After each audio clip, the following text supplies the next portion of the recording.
Welcome once again to Lehto's Law. Here's Steve Lehto. Luann sent me a note to Steve, check out the case involving the 3M company and earplugs. And if you watch late night television, you'll often see these things come across the screen saying, if you've been injured in this particular way, there's a class action lawsuit you can join and get some money. And I've seen the 3M combat earplugs mentioned in several different places. And apparently there's a flood of litigation hitting the company over earplugs that were sold to the U.S. military.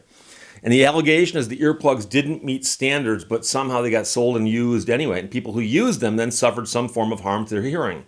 And so it's a kind of crazy case in that respect. But I'll let you know, I actually know a bit about earplugs because I wear them quite often.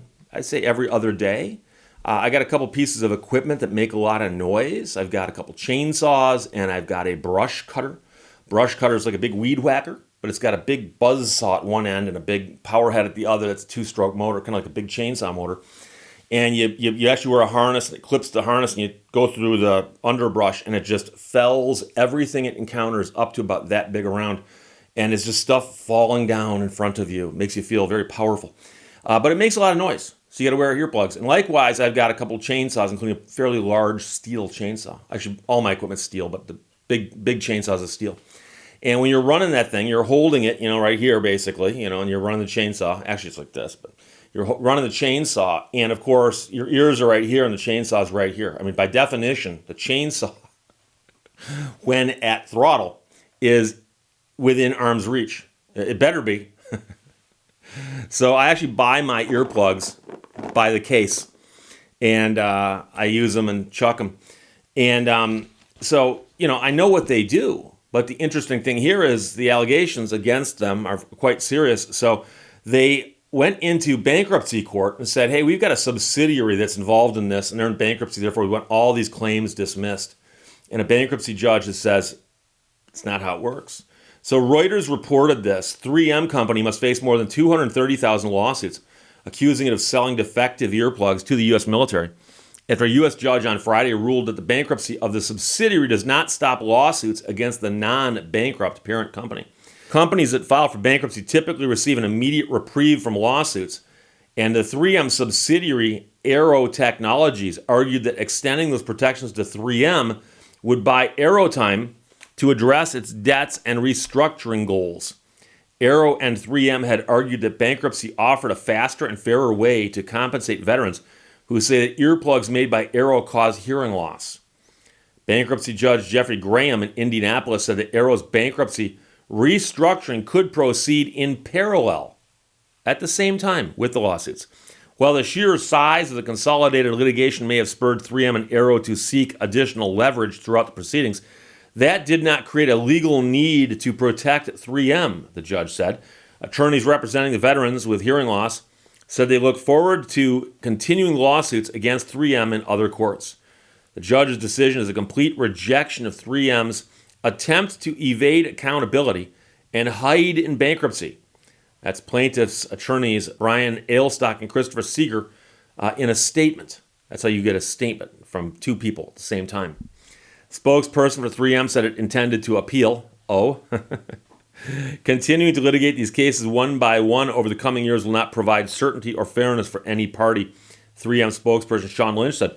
3M subsidiary Aero Technologies LLC filed for bankruptcy protection in Indiana on July 26th, seeking to resolve lawsuits alleging that 3M's Combat Arms Earplugs version 2 caused hearing loss.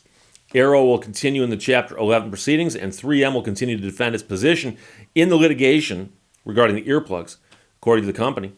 3M continues to expect to complete the pending separation of its food safety business on the targeted closing date of September 1, 3M said. I'm not quite sure what the food safety business has to do with this, but the lawsuits have been consolidated in federal court in Florida and have grown into the largest mass tort litigation in U.S. history. Aero placed $1 billion in a trust to settle them and agreed to indemnify 3M for all liability related to the CAE version 2. 3M has denied liability, saying its earplugs offered protection to soldiers while allowing them to hear on the battlefield. And that, of course, is the big argument, right?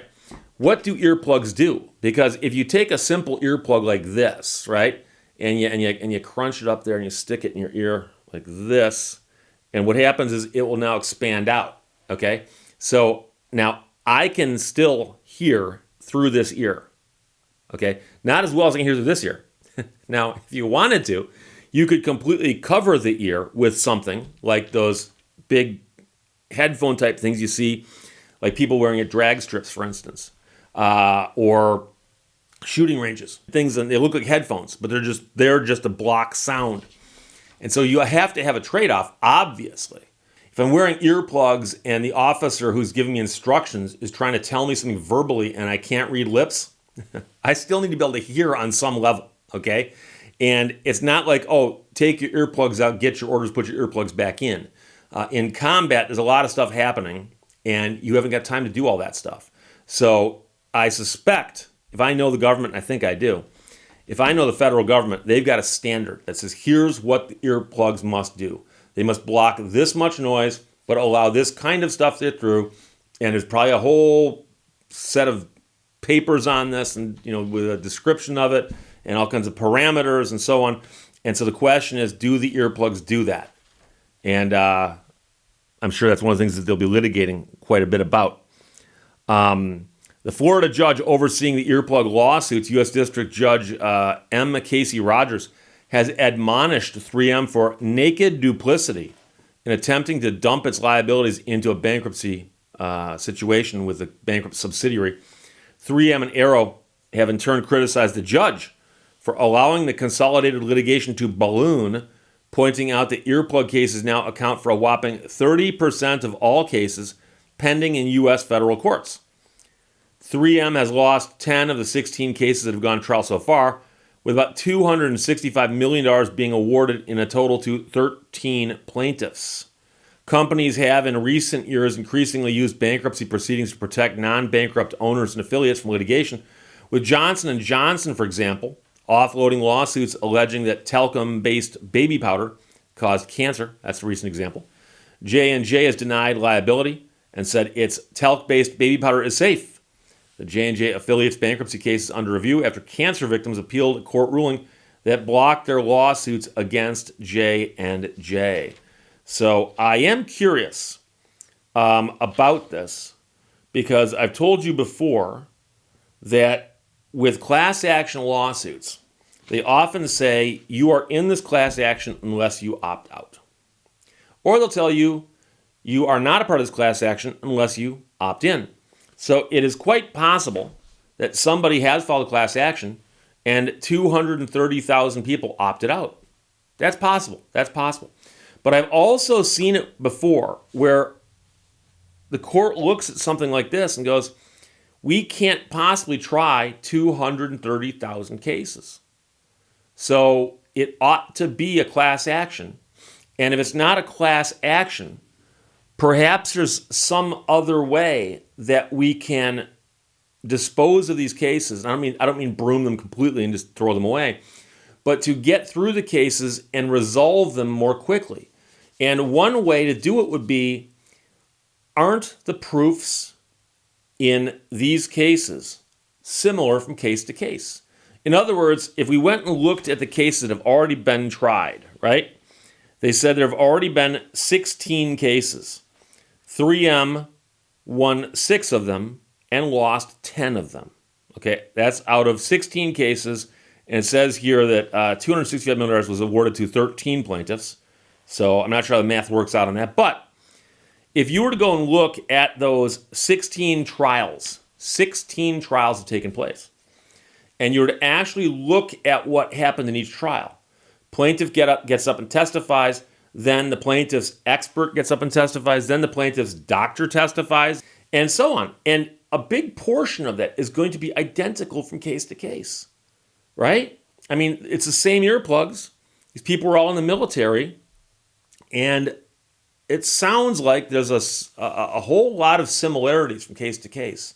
So I'm surprised, and it's possible it's happened behind the scenes, but I'm surprised that somebody, a court or somebody, hasn't said, we can't try these cases quickly enough to make it, have it make sense. if we're going to go through them one at a time. And now I know some people are going to say, Steve, everyone deserves their day in court. Yes, and that's part of the problem. So if there are 230,000 lawsuits filed across the country, and they account for 1/3 of all cases in federal court, 30%, almost 1/3. So if we're going to try them by calendar, meaning whoever got filed first goes to trial first, right? So there are going to be people who filed the front end whose cases are going to get heard now. At the tail end of that 230,000 filings, when do they get to go to court?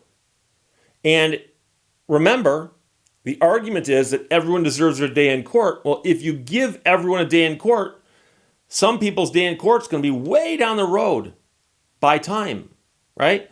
And the question is, if somebody's injured and they should be compensated, especially if they need that compensation to take care of themselves, it actually would be in the best interest of a lot of people if there aren't things we can do to streamline the litigation. So I'm curious about that, but it very well could be that they got so much money in the 10 cases that they won that they're saying, hey, look, if we do it individual cases one by one, it's a big payout, and everyone wants to do that. It's kind of like, fine, but if everyone wants to do that, you might not get to court to get your money until way down the road. So we'll have to see what happens. But the cool thing here is that the key in this case is that the bankruptcy judge has said that will not stop these cases from proceeding, the fact that a subsidiary went bankrupt. So a subsidiary can go bankrupt all at once, but these 230,000 lawsuits will proceed, and we'll see what happens. So 3M Combat earplug lawsuits to proceed. Judge rules despite bankruptcy case. Luann sent it.